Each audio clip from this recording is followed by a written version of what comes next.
Stretch of रोडवर ते अत्यंत तेज गतीने ती वाहन चालवत होता. मद्य पिऊन ते अशा केलेले आहे, म्हणून ते हिनस क्राईम आहे, म्हणून त्यांना हे ट्राय करायला पाहिजे. एक मिनिट साहेब, या अर्जाचे व्यतिरिक्त एक आणखी अर्ज करण्यात आला होता की जोपर्यंत या अर्जावर निर्णय होत नाही तोपर्यंत यांना रिमांड होमला 14 दिवसासाठी पाठविण्यात यावी. इन्सिडेंटली दोन्ही अर्ज रिजेक्ट करण्यात आली आणि जे ते चाइल्ड केअर होमला पाठवण्याची जी विनंती होती आमची ती अमान्य करताना त्यांनी एक कोर्टाने 2 पानाची ऑर्डर केलेली आहे, ऑलरेडी पब्लिक डोमेन मध्ये आहे. ऑलरेडी त्यावर काल भरपूर प्रिंट आणि इलेक्ट्रॉनिक मीडियामध्ये त्याच्या विषयावर भरपूर चर्चा पण झालेली आहे. त्याबद्दल मला टिप्पणी करणे काही ब्लड रिपोर्ट कधीपर्यंत येईल आपला आणि कुठे पाठवलं आपण? ब्लड रिपोर्ट कुठे पाठवण्यात आलेली आहे ती सांगणे संयुक्तिक नाही आहे, परंतु ते लवकरात लवकर येईल याची प्रयत्न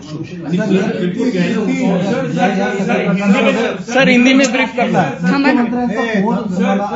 मुख्यमंत्र्यांनी काय नेमक्या सूचना दिलेल्या आहेत? बरोबर आहे. माननीय मुख्यमंत्री, माननीय उपमुख्यमंत्री आणि गृहमंत्री, माननीय उपमुख्यमंत्री आणि पालकमंत्री सर्वांची फोन आमच्याकडे आलेले आहे. माननीय पोलीस महासंचालक यांच्याशी या विषयावर त्यांनी पण सूचना दिलेली आहे. ते सर्वांची सूचना स्पष्ट आहे की अत्यंत कडक भूमिका पोलिसांना घ्यावा लागेल, जेणेकरून जनमानसात लोकांना जी संभ्रम आहे की पोलीस किंवा प्रशासन योग्य कारवाई करत नाही ती संभ्रम दूर व्हायला पाहिजे आणि आरोपी विरुद्ध आणि आरोपी जे या प्रकरणात दोषी आहे त्यांच्या विरुद्ध कडक कारवाई व्हायला पाहिजे.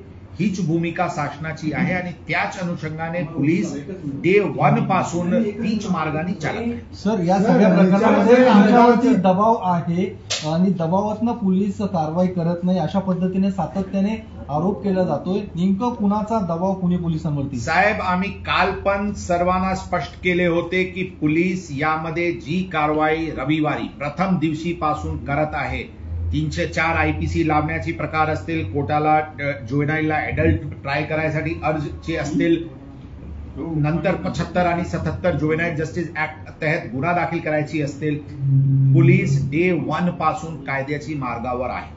मी काल ही पण खुलेआम सांगितले की कोणताही लीगल पॅनल, लीगल एक्सपर्ट समोर आम्ही खुलेआम चर्चा करण्यास तयार आहे. जर कोणी मला जे भूमिका, जे स्टेप्स पोलिसांनी घेतलेले आहेत त्याचेपेक्षा काही आणखी स्ट्रिंजेंट भूमिका कोणी मला सुचवत शकतील तर आम्ही त्या चर्चावर जाण्यास पण तयार आहे. सांगण्याची अर्थ असा आहे की आम्ही डे 1 पासून कायद्याची मार्गावर ठामपणे चालू आहे, जेणेकरून जे दुर्दैवी घटना झालेली आहे, ज्यांच्यावर 2 इनोसेंट लोकांची जीव गेलेली आहे, त्याचे आरोपी विरुद्ध कडक शिक्षा व्हायला पाहिजे. हीच भूमिका डे 1 पासून आहे. कोणताही प्रकारचे दबाव कोणाचाही या प्रकरणात पोलिसांवर कधी नव्हता आणि नाही आणि यापुढे पण राहणार नाही असे आम्हाला पूर्ण विश्वास आहे. आणि पोलीस कायद्याची मार्गाने चालतात, पोलीस कायद्याची मार्गावर चालू आहे. या प्रकरणात लॉजिकल कन्क्लुजन पर्यंत ठामपणे भूमिका मांडून आम्ही घेऊ जातो.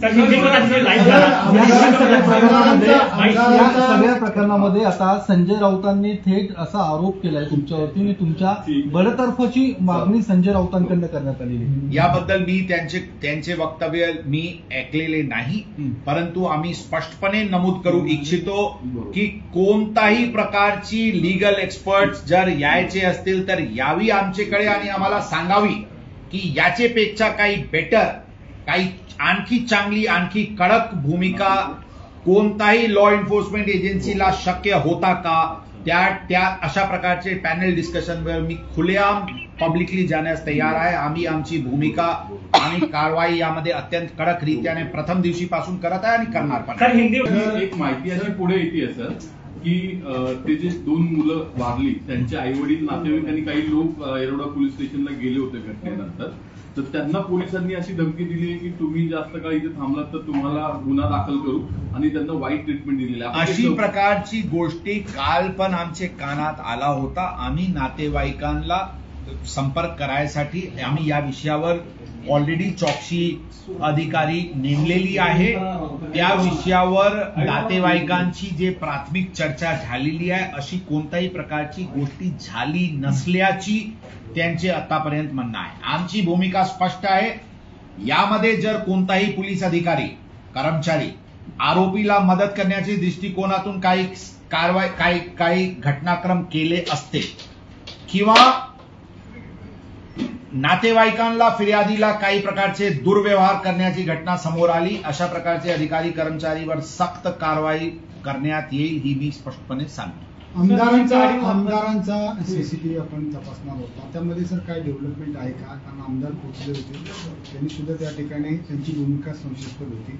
तर काय डेव्हलपमेंट झालं का? कारण कालच आपण सांगितलं मी या विषयावर काल पण सांगितले होते, एका एसीपी दर्जाचे अधिकारीला या विषयावरची चौकशी, म्हणजे तपास अधिकारी एसीपी आहे ते वेगळे, एक दुसरा एसीपी आम्ही या सर्व विषयावर चौकशी करण्यासाठी दिलेली आहे. सर्व प्रकारची पोलीस स्टेशन आणि परिसराची सीसीटीव्ही तपासत आहे. त्याबद्दल कोणत्याही प्रकारची पोलिसांनी कोणताही आरोपीला मदत केला किंवा कोणताही नातेवाईकांसाठी दुर्व्यवहार केला, अशा अधिकाऱ्यांवर कडक कारवाई करण्यात येईल, ही मी स्पष्टपणे सांगतो. सर, जी गाडी वापरली, गाडीने धडक दिली, त्या गाडीचं रजिस्ट्रेशन होतं का? कारण त्या गाडीला नंबर प्लेट दिसत नाही. बरोबर आहे, त्या विषयावर पण चौकशी सुरू आहे. याबद्दल आपल्याला अपडेट योग्य वेळी नक्की.